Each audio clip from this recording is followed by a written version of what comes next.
Hello friends, नमस्कार। आज आपका टॉपिक है राजस्थान अध्ययन के क्लास 6 का 8वां पार्ट, जो कि अपनी चरम क्लास चल रही है।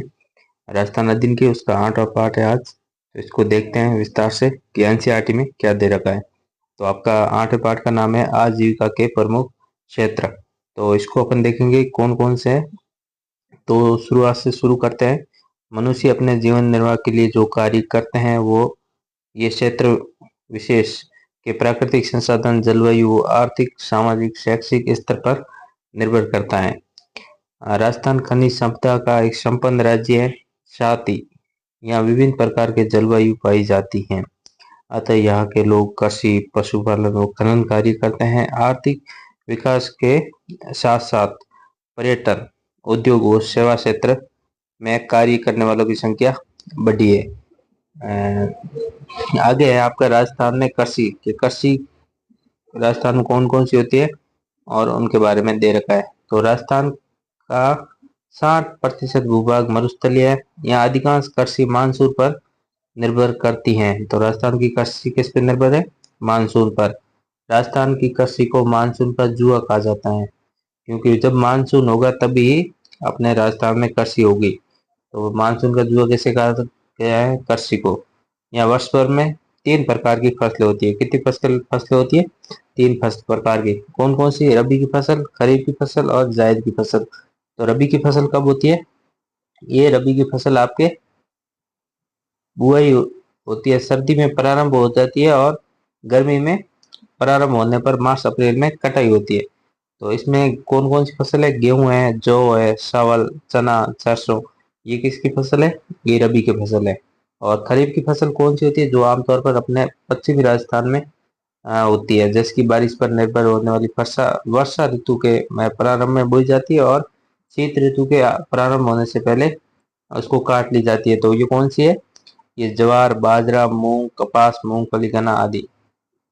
और जायद फसल कौन सी होती है? इसमें ज्यादातर फल फ्रूट ही आते हैं, जैसे मार्च अप्रैल से में बोई जाती है, जून जुलाई तक होती है। इसमें खरबूज, तरबूज, ककड़ी आदि आ जाए।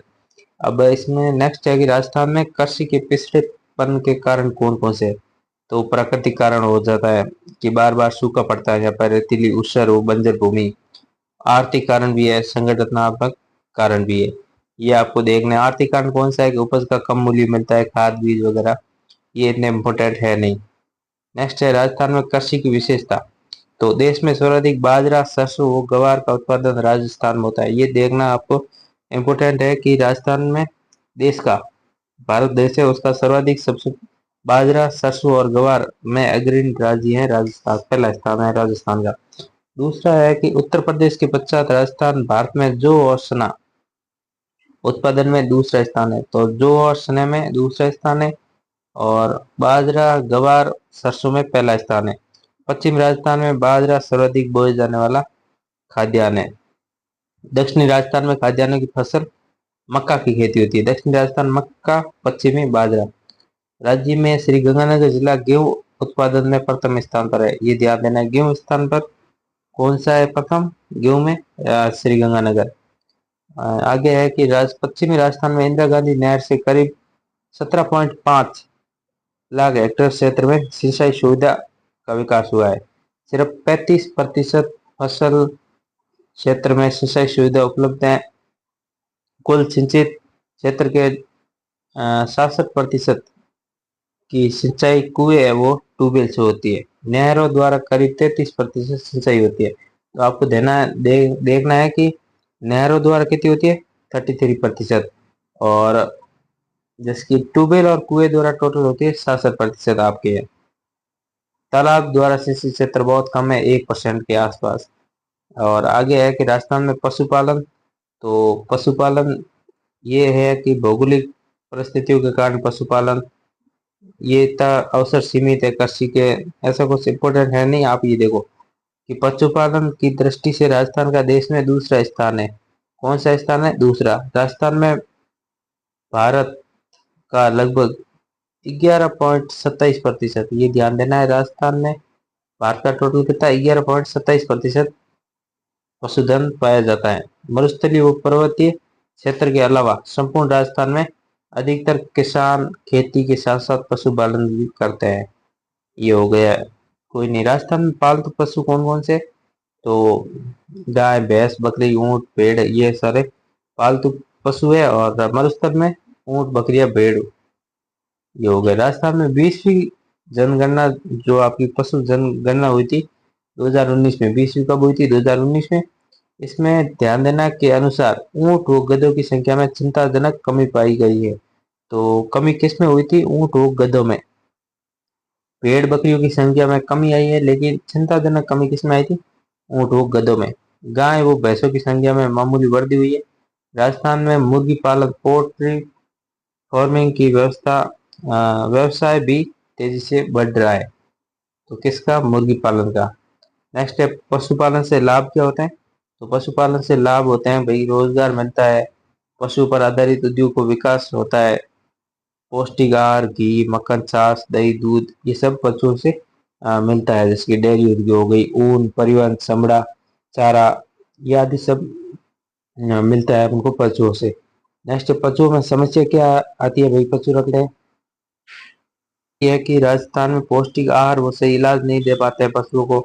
कमजोर और घटिया नस्ल के पशु, अपर्याप्त भूमि की कमी, यहाँ पे भूमि की कमी है, और उनकी नस्ल सही नहीं है, सही इलाज नहीं दे पाते, परंपरागत तरीकों से पशुपालन करते हैं, इसीलिए बार बार सूखे और अकाल से पशुधन कम होता जा रहा है। ये है समस्या। राजस्थान में खनन, ये ध्यान देना आपको, राजस्थान में विविध प्रकार के खनिज पाए जाते हैं। राजस्थान को खनिजों का अजायब घर कहा जाता है। तो खनिजों का अजायब घर किसे कहते हैं? राजस्थान को। राजस्थान में लगभग 67 प्रकार की खनिजों का खनन होता है। ये इंपॉर्टेंट है, आप नोट करना कि राजस्थान में टोटल कितने? 67% प्रकार के खनिजों का खनन होता है। राजस्थान में सर्वाधिक उपलब्ध खनिज कौन सा है? Rock phosphate. आपको ये ध्यान देना, कौन सा है? Rock phosphate. और सीसा, जस्ता, जिप्सम, चांदी, संगमरमर आदि उत्पादन में राजस्थान का एक अधिकार है। एक अधिकार का मतलब होता है सर्वाधिक। इसके अलावा अन्य राज्यों में इतना नहीं होता है। और चूना पत्थर, टंगस्टन, अभ्रक, तांबा, इमारती पत्थर अन्य महत्वपूर्ण खनिज है। और ये इतना हो गया, बाकी इसमें कुछ है नहीं खास। ये आजीविका का मतलब होता है रोजगार, जीवन निर्वाह की किया जाने वाला कार्य। और अतिवृष्टि यानी अत्यधिक बारिश। और निर्यात का मतलब है देश से बाहर अन्य देशों को भेजना सामान। और अभी की फसल कौन सी है? गेहूं। और मरुस्थलीय राजस्थान में सर्वाधिक बोया जाने वाला खाद्यान्न कौन है? बाजरा। खरीफ की फसल वर्षा ऋतु के प्रारंभ में बोई जाती है। और 20वीं जनगणना में कौन से पशु की, ऊंट और गधों की कमी महसूस की गई? ये आपको देखना है। और हमारे चैनल को लाइक, शेयर, सब्सक्राइब कीजिए, ताकि हम और जो पूरी आपकी एनसीईआरटी आधारित राजस्थान अध्ययन चल रही है उसको कवर करवाने की पूरी कोशिश करेंगे।